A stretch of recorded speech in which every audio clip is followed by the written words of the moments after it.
kitchen adventure tayo this time at ako ay magluluto ng aking homemade sopas.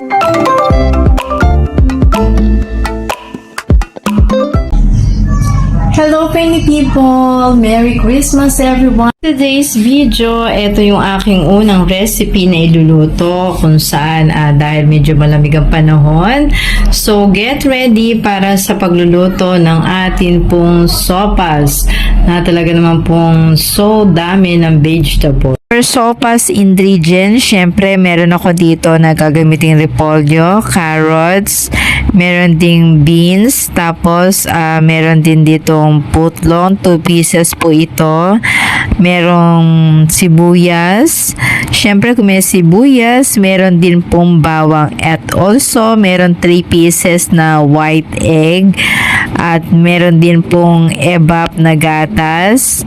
Tapos meron tayong margarine na gagamitin din, magic sarap, at merong paminta, at ito yung pinakalas, meron din pong patis. Ayan, gusto natin. Kainitin ko muna yung ating nakawali. Ayan, lagyan natin ng cooking oil. So dito, ginisa ko na yung bawang sibuyas at saka yung nilagay ko na yung patis. Tapos, ang next naman po natin, ilalagay na natin yung mga nagpapasarap na mga vegetable. Napakasarap ng sopas kapag ito po ay merong vegetable. So dito, yung putlong, carrots, beans, nilagay ko na. Yan. So next is yung beans. Yan. Yan. So, ano lang natin. Tapos, meron ako ditong kasirola. So, ita-transfer ko dito yung pong aking pong vegetable. Kasi, aapaw siya, lalagyan natin ng water. So, yan. Tinransfer ko na dito. So, lalagyan lang natin siya ng water. So, eto na yung noodles. Tapos, dito naman, nilagay ko na yung 3 pieces egg. Syempre, yung paminta.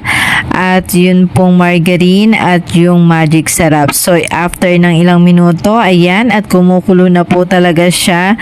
At lalagay ko naman na dito yung elbow shape na noodles na akin pong gagamitin. Kung saan ito po yung isa sa mga nagpapasarap din sa sopas. So, after nyan, next natin ilagay, ito naman pong repolyo. Para sa akin, kapag maraming repolyo yung sopas, ay talaga naman pong napakasarap. More vegetable, talaga naman pong napakasarap ng sopas. At kumulo na nga po at talagang tapos na ang aking recipe, ang sopas. Ayan, at luto na yung ating sopas. Thank you for watching. Bye everyone. Merry Christmas.